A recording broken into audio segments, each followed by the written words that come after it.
Bonjour, bien-aimés dans le Seigneur, nous sommes arrivés mardi, le plus grand jour de la semaine où nous avons l'évangélisation en ligne avec le pasteur Alain Le Film pour ce soir. Nous allons continuer avec le thème les noms de Dieu. Et ce soir, ce sera la dernière partie de ce partage que nous avons eu par la grâce du Seigneur.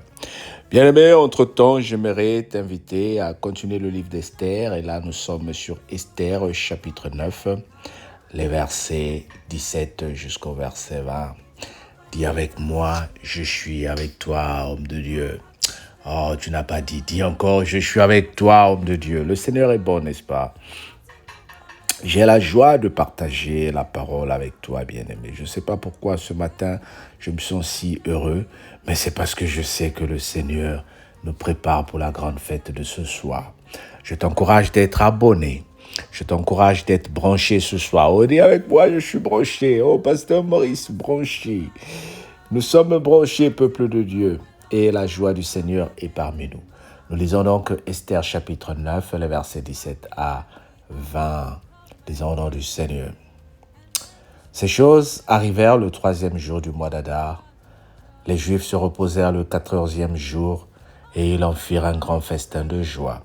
Ceux qui se trouvaient à Suse s'étant assemblés le 13e jour et le 14e jour se reposèrent le 15e jour. Et ils en firent un jour de festin et de joie. C'est pourquoi les Juifs de la campagne qui habitent des villes sans murailles font du 14e jour du mois d'Adar un jour de joie, de festin et de fête, où l'on s'envoie des portions les uns des autres. Mardochée écrivait ces choses, et il envoyait des lettres à tous les Juifs qui étaient dans les provinces du roi d'Assyrus, au près et au loin. Amen. Un jour de joie dans le pays adoptif, un jour de joie dans le pays de déportation. Les Juifs se retrouvent à l'étranger. Ils ont traversé un moment de crise, un moment où ils ont été menacés par la mort, par l'exécution à travers le mauvais cœur d'Aman, qui n'a pensé qu'à lui, qui n'a pensé qu'à ses intérêts. Mais ici, les Juifs voient la situation se renverser, la situation tourner à leur faveur. Et parce que le Seigneur leur a accordé cette grâce, ils déclarent un jour de fête dans un pays étranger. Oh bien-aimés, regarde un peu ce que les Juifs sont en train de faire ici. Nous devons nous aussi être à mesure de déclarer les fêtes de joie dans les pays, dans les associations, dans les endroits où nous sommes arrivés, étrangers ou quoi.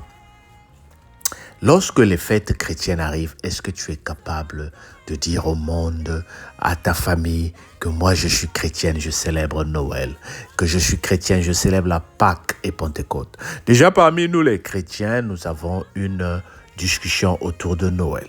Il y a des chrétiens qui disent Noël n'existe pas, il y en a qui disent Jésus n'est pas né le 25. Qu'à cela ne tienne, comme je dis toujours, ce sont des fêtes chrétiennes que le monde a récupérées pour en faire un objet commercial. Vous savez, même nos parents, il y a des parents qui sont nés verts. On ne connaît pas leurs années. Et on a parfois aussi donné à certains parents des dates de naissance juste pour qu'ils soient à la page. Tu l'as jamais vu? Mais pourquoi quand il s'agit de notre Seigneur, c'est toi qui es en train de faire des discussions inutiles? Pourquoi nous pensons qu'avec notre Seigneur, ça doit être différent? Non. La Pâque, la Noël, ou Noël, fête de Noël, ou comment vous appelez ça, Pentecôte. Nous sommes contents et nous célébrons ces fêtes. Ce n'est pas juste à cause de ces fêtes que je t'apporte cette parole ce matin. C'est aussi à cause de ton identité spirituelle.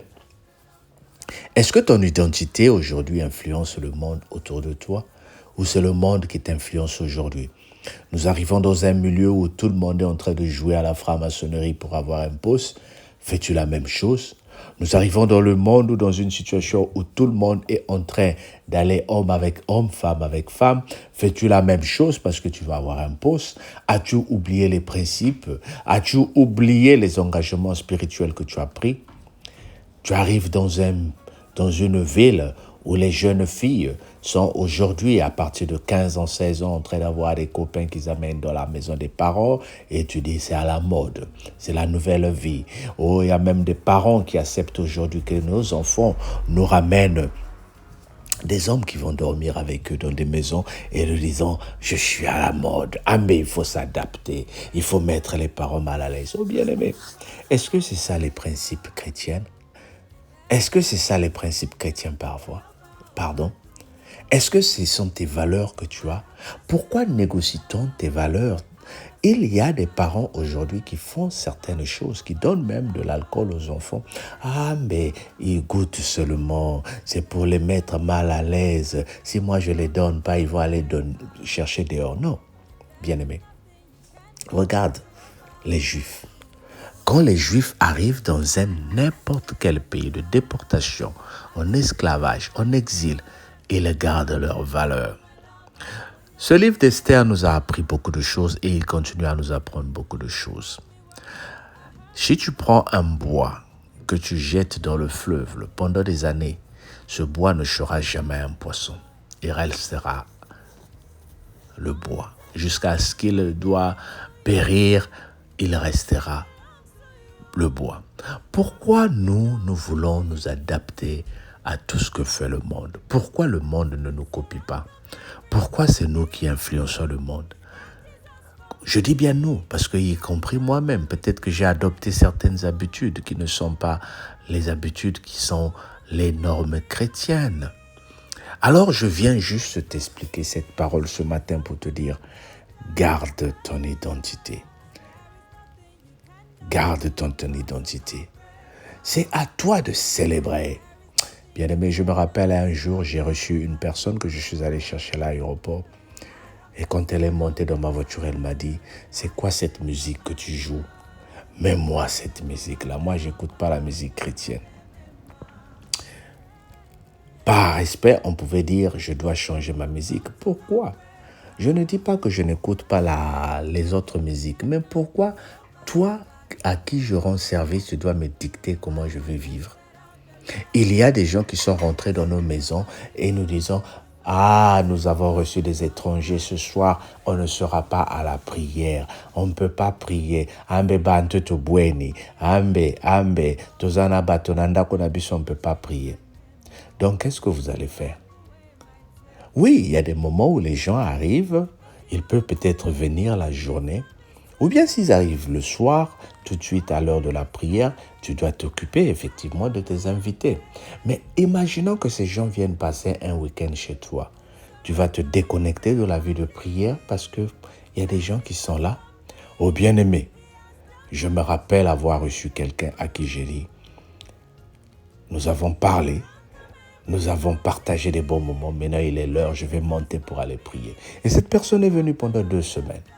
Et quand le vendredi qui suivait, elle m'a dit, mais attends, donc à 22h tu pries, mais fais-moi rentrer. Et quand je l'ai invité, la personne a compris que nous ne faisons que des bonnes choses. Tu ne peux pas recevoir les gens chez toi le dimanche ou qui viennent le week-end et les faire dormir pour les remplir des bouteilles de vin, des bouteilles de ngok, des bouteilles de Kronenbourg. Je ne dis pas que nous ne devons pas nous amuser, mais il y a un mode de vie que tu as adopté. Il faut leur imposer aussi ton rythme de vie. Vous dites, vous faites tout ce que vous voulez, mais dimanche, moi, à 10h, on va à l'église. Allons-y adorer mon Seigneur. Tu ne les forces pas. S'ils veulent rester à la maison, ils restent. Mais ne te déconnecte pas pour faire plaisir au monde. Connecte-toi pour que le monde te suive. Bien-aimé, il y a la différence. La personne qui vient dans ta maison, que tu entretiens avec les vidéos, les masolos, les mabokés, essaie un peu un moment pour lui dire, écoute bien-aimé, nous avons regardé assez de films. Je vais te mettre la prédication de notre direct qui était passé mardi. On va voir un peu et puis on va discuter sur la parole. Mais vous regardez ça ensemble. C'est aussi nos valeurs. Nous devons partager nos valeurs aux autres. Oh bien-aimé, sois le juif de ta vie. Sois le juif de ta génération. Je ne parle pas des juifs d'Israël. Je parle des juifs de la nouvelle vie, de la nouvelle alliance. avec notre Seigneur Jésus-Christ. Sois dans la joie, célèbre tes fêtes et vis dans le Seigneur. L'heure de la joie est en train de sonner devant ta porte. Ne t'éloigne pas de ça. Reste ce que tu es dans le Seigneur. Amen. Ben écoute, ce soir, Bika, Benda Bika, viens, on va clôturer ces noms de Dieu que nous avons étudiés pendant longtemps. Viens ensemble, le Seigneur nous bénira. Sois béni. Et toi qui m'écoutes pour la première fois, abonne-toi pour que tu ne manques plus de nos vidéos. Le Seigneur te bénit. Il t'aime. Il a un plan pour toi et pour moi. On se dit ce soir, YouTube ou Facebook. Il suffit de taper direct de la cellule de prière à la gloire de Dieu. Et tu retrouveras les bien-aimés avec toi. Sois béni. On se dit à ce soir.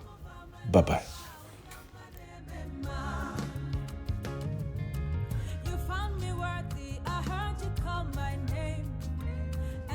Showed me love.